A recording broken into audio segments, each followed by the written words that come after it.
Welcome to my channel.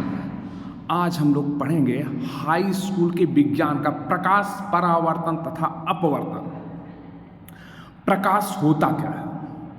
प्रकाश वह ऊर्जा है जिसके द्वारा हम किसी वस्तु को देख सकते हैं, अथवा हम कह सकते हैं कि प्रकाश एक प्रकार की ऊर्जा है जो हमारे दृष्टि ज्ञान को जागृत करता है।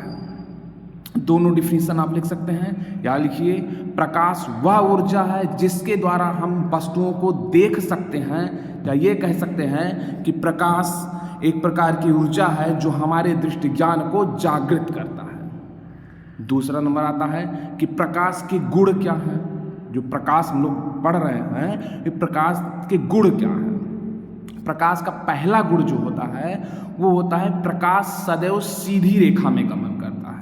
यानी प्रकाश जब चलता है तो एक सरल रेखा में गमन करता है। दूसरा कह सकते हैं कि प्रकाश विद्युत चुंबकीय तरंगों के रूप में चलता है, अर्थात जो प्रकाश है उसके संचरण के लिए हमें माध्यम की आवश्यकता नहीं पड़ती है। तीसरा कह सकते हैं कि प्रकाश अपारदर्शी वस्तुओं की तीक्ष्ण छाया बनाता है, यानी उसका एक प्रतिबिंब बनाता है।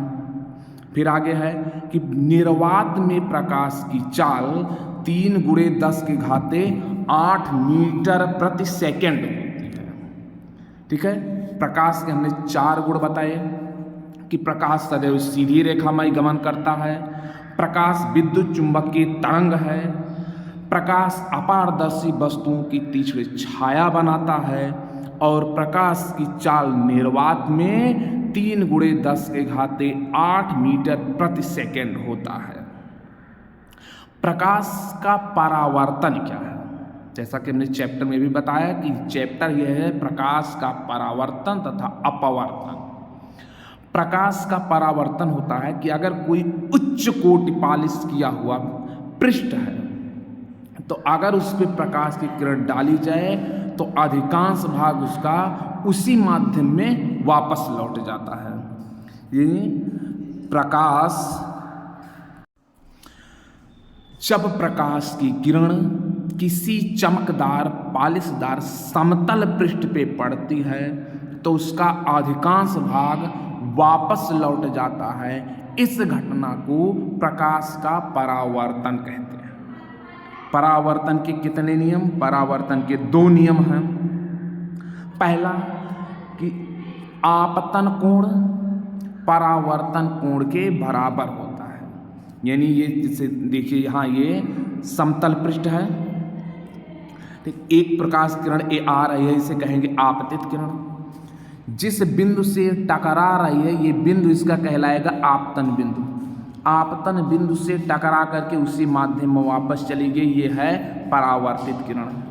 यानी ये जो आ रही है आपतित किरण, जो टकरा के जा रही है वो परावर्तित किरण। बीच में एक काल्पनिक रेखा होती है जिसे कहेंगे अभिलंब, और आपतित किरण और अभिलंब के बीच में जो कोण बनेगा वो कोण कहलाएगा आपतन कोण, और परावर्तित किरण और अभिलंब के बीच में जो कोण बनेगा वो कहलाएगा परावर्तन कोण।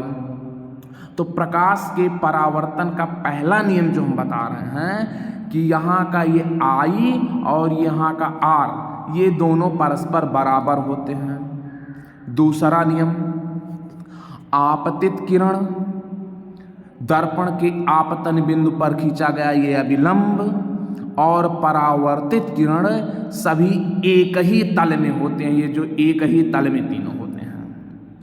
ठीक, ये हुआ प्रकाश का परावर्तन। इसके बाद नंबर आता है कि प्रतिबिंब क्या है। प्रतिबिंब वहां बनता है कि जिस बिंदु पर कम से कम 2 परावर्तित किरणें प्रतिच्छेदित होती हैं या प्रतिच्छेदित प्रतीत होती हैं। यानी प्रतिबिंब जो है, या ये दूसरी परिभाषा हम बना दें कि किसी बिंदु वस्तु से चलने वाली प्रकाश की किरणें अपवर्तन अथवा परावर्तन के पश्चात जिस बिंदु पर मिलती हैं अथवा मिलती हुई प्रतीत होती हैं वह बिंदु उस बिंदु वस्तु का प्रतिबिंब कहलाता है। प्रतिबिंब भी दो प्रकार के, पहला वास्तविक प्रतिबिंब और दूसरा आभासी प्रतिबिंब। यानी जब कोई वास्तविक प्रतिबिंब तब बनेगा जब प्रकाश की किरणें वास्तव में प्रतिच्छेद करेंगे। यानी किसी बिंदु वस्तु से चलने वाली प्रकाश की किरण जब किसी बिंदु से अपवर्तित अथवा परावर्तित होने के पश्चात किसी दूसरे बिंदु पर वास्तव में मिलेंगी तो वहाँ वास्तविक प्रतिबिंब, और अगर मिलती हुई प्रतीत हो रही हैं तो वहाँ आभासी प्रतिबिंब बनेगा। वास्तविक प्रतिबिंब को हम पर्दे पर प्राप्त कर सकते हैं, परंतु आभासी प्रतिबिंब को पर्दे पर प्राप्त नहीं कर सकते। ठीक, वास्तविक प्रतिबिंब उल्टा बनता है जबकि आभासी प्रतिबिंब सदैव सीधा होता है।